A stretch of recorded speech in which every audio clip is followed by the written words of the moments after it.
Wala tanaza'u fatafshalu wa tadhhabu rihukum. Jangan kamu bertengkar, kekuatan kamu hilang.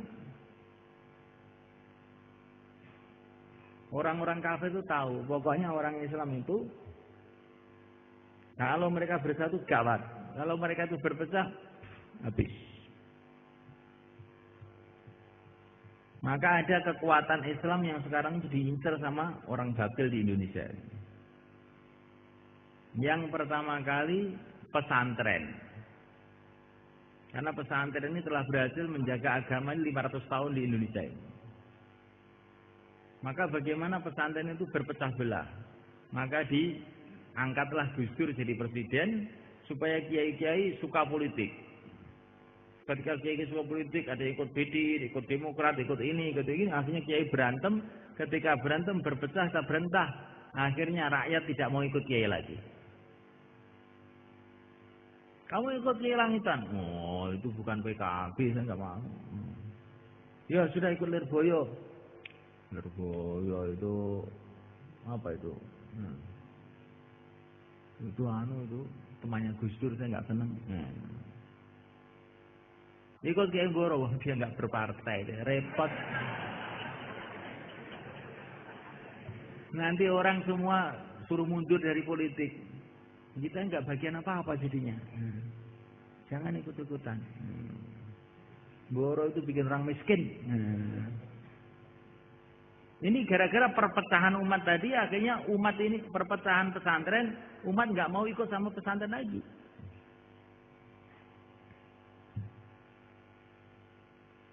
Kemudian yang kedua, kekuatan Islam di Indonesia ini adalah habaib. Habaib itu punya potensi besar karena mereka ini punya label cucu Nabi itu. Maka ingin dirusak sama orang-orang kafir. Caranya bagaimana? Dimasukkan jarum-jarum Syiah pada mereka. Sehingga kalau ada Habib lewat, Allah paling Syiah. Habib irunge dawa, Syiah. Wis gerusak. Engko paling mut'ah lho. Ning kampung asar jauh lah dikira mut'ah. Yang ketiga, kekuatan Islam itu tabligh di Indonesia ini. Maka orang ahli batil ingin merusak tabligh itu dengan isu Wahabi dan paham-paham Wahabi. Sehingga nanti kalau ada orang Jawa bilang, Wahabi, jomelok. Wahabi paling gak oleh ziarah kubur. Itu gak oleh tahlilan kok. Wahabi, itu jenggote wis ketara. Subhanallah. Maka saya itu di Temboro ini, saya bikin markas itu biasa aja. Di Jumatan ya tahlilan. Ada dalil ya, kenapa ditutup-tutupi? Memang orang Hanafi itu tertibnya nggak boleh zikir jahri. Boleh, tapi sebetulnya Maulana Zakaria sudah menjelaskan. Maulana Zakaria sudah menjelaskan dalam fadilah zikir bahwa zikir jahri itu boleh, gitu. Tapi umumnya orang IPB itu pengzikir itu siri semua. Maka saya keraskan aja. Ada orang India yang negur, kenapa zikir panjang? Kamu baca fadilah amal apa enggak? Dia enggak baca gimana? Zikir jahri itu sunnah. Malah Zakaria itu. Ini orang tabligh, orang India sendiri loh enggak ngerti kalau masalah zikir jahri itu sunnah. Yang sudah ditulis Sulaiman Zakaria di Fadilah Tabligh. Karena Fadilah Zikir. Apa enggak aneh wong? Mergo kalau sudah tokoh tabligh itu enggak mau taklim. Kalau taklim tidur. Sukanya khususi aja. Kalau khususi dapat nasi, dapat kue, dapat kopi. Penyakit tabligh seluruh dunia itu. Kalau sudah orang lama enggak mau taklim. Maunya bayan aja, tahu-tahu bayannya ngawur. Insyaallah. Saya bikin marhabanan, saya bikin macam, semua ada dalilnya. Bisa saya pertanggungjawabkan secara dalil, bukan ngawur, bukan ikut-ikutan orang. Di samping itu, ini satu strategi supaya tidak ada orang menuduh dakwah itu Wahabi. Gawat kalau dakwah ini kok sudah apa itu dituduh Wahabi itu nanti kita sulit untuk menyampaikan agama. Maka santri-santri itu harus paham akidah Ahlussunnah wal Jamaah. Secara umum saya senantiasa sarankan untuk baca buku-bukunya Pak Idrus Romli itu bagus, di koperasi itu ada. Insyaallah cukup ya. Kemudian yang terakhir, ini kan saya belum menganggap kamu itu selesai, maksudnya saya tidak sampaikan, tapi ya nggak apa-apa. Jaga zikir-zikir yang sudah diijazahkan oleh guru-guru kita, yaitu Ayatul Kursi. Itu wiritannya guru-guru saya di Jawa, guru saya di Mesir, di Mekah, di India, di Yaman, itu Ayatul Kursi itu.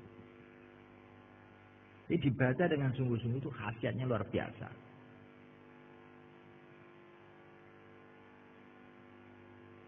Nabiullah Khadir alaihissalam mengatakan dalam riwayatnya Abu Idris Al-Khawlani, kalau kamu habis sholat subuh baca amanah Rasul dan syahidallah, insya Allah kamu akan mati dalam Islam. Jadi ini Ayatul Kursi itu untuk menjaga dari santet, untuk menjaga dari jangan sampai kita ini sesat, mati kufur. Dan macam-macam. Termasuk ayat 5 itu. Ayat 5 itu kamu baca sungguh-sungguh itu. Fadilahnya ayat 5 itu, kalau kamu baca sungguh-sungguh istiqomah itu nanti Allah akan kasih kamu kekuatan memimpin orang. Kalau kamu ustadz ya bisa memimpin muridnya, kalau kamu kiai bisa memimpin pesantrennya, kalau kamu tuh orang dakwah bisa memimpin karkun-karkun. Kalau kamu tuh sang suami, insya Allah istrinya tuh mau nurut. Kalaupun tidak nurut, tapi nggak akan berani macam-macam. Yang penting kan itu toh. Kalau nurut 100% itu ya biasanya tidak. Yang penting itu pokoknya kita menang itu loh orang itu. Jangan sampai suami kalah dengan istrinya. Itu gawat itu.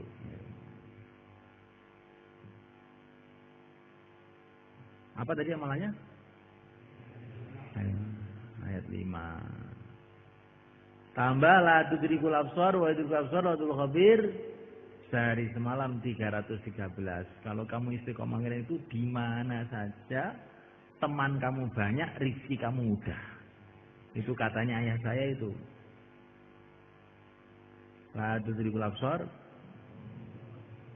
Dan itu kalau ayah saya dulu itu suruh puasa dulu 40 hari mengamalkan itu. Setelah itu diamalkan biasa aja. Setelah tudrikul absar berapa? 313. Kemudian doa-doa yang lain yang saya baca waktu istighosah itu semua itu saya punya pengalaman-pengalaman yang banyak. Itu dalam kitab-kitabnya Thariqah Naqsyabandiyah itu kafaya ain shad kifayatuna hamim ain sin fahimayatuna, itu termasuk doa inti yang banyak menyelesaikan masalah. Itu kalau ada orang kampung, biasanya kalau dakwah ya, itu akan udah orang kampung itu apa itu nyemprot-nyemprot sana apa ini. Kamu bacain itu kafaya insut kifayatuna hamim ain sin fahimayatuna. Nanti kan terus lerep diam. Salah ya? Nggak usah pusing. Ini orang itu bisa dakwah sekarang malah bikin fitnah. Bacakan ini terus ini lama-lama kan. Tapi berapa hari, berapa bulan, berapa jam, itu rahasia Allah. Tapi itu pengalaman saya harus lerep, apa saja lerep.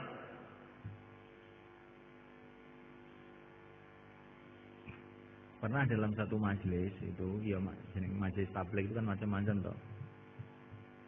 Itu ada orang itu pokoknya brutal. Sodok sana, sodok sini, orang tabligh. Waktu dalam majelis itu saya bacakan aja kafaya insut kifayatuna hamim aisyahuna itu. Pada waktu itu seolah-olah itu kayak nggak ada kesannya itu. Tapi setelah musyawarah itu, yang berantem itu, terus orang-orang yang ngotot-ngotot tadi itu tahu-tahu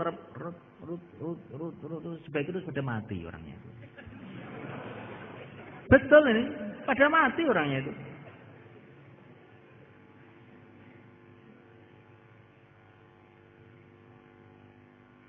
Ini sholawat nariyah itu juga saya banyak punya pengalaman. Dulu di madrasah sana itu juga ada satu orang itu anaknya kiai lagi itu. Itu bikin masalah, bikin kisruh di madrasah. Waktu itu kan masih zaman sanawiyah aliyah negeri.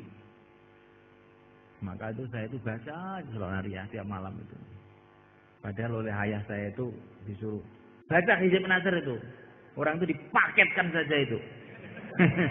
Itu kalau ayah saya itu marah tuh gitu. Dipaketkan maksudnya benang kuburan itu. Tapi saya ini mau baca hizib nasr itu kayak nggak kuat.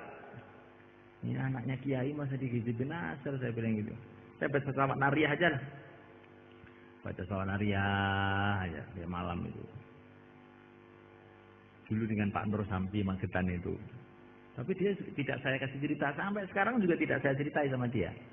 Kamu aja yang karena tamat daurah saya cerita. Lah satu malam satu mimpi. Perasaan saya itu Rasulullah itu datang ke Madrasah Selatan itu. Itu orang yang nakal itu dipegang sama Rasulullah. Ditali kakinya, tangannya. Dipenggal kepalanya. Besoknya itu langsung stroke. Tidak lama mati. Ya. Jadi sholawat nariyah itu, makanya kompleknya saya kasih nama Nur Muhammad sampai sekarang itu yang dekat koperasi itu loh, Madal Timur itu Nur Muhammad. Itu gara-gara saya itu melihat mimpi Rasulullah itu menggal orang di situ itu. Oh, sholawat nariyah ini namanya nariyah. Apa saja bakar habis itu. Tapi syaratnya itu memang orang itu kepepet. Biasanya kalau belum kepepet itu enggak itu. Urung kroso tenan. Ini saya kasih cerita seperti ini supaya kamu tuh tahu pengalaman perkiaian tuh tahu. Orang mau bikin pondok, perasaannya pondok itu bisa dibikin kayak bikin SD, SMP gitu. Bikin promosi sana, promosi sini. Oh, tidak begitu itu. Kalau kamu bikin pondok dengan masuk pondok agama, tidak begitu itu. Kalau kamu tidak mengikuti cara kiai-kiai dulu, gak jalan. Pondok itu disebarkan bukan dengan promosi. Kalau kamu pondok betulan loh ini maksudnya.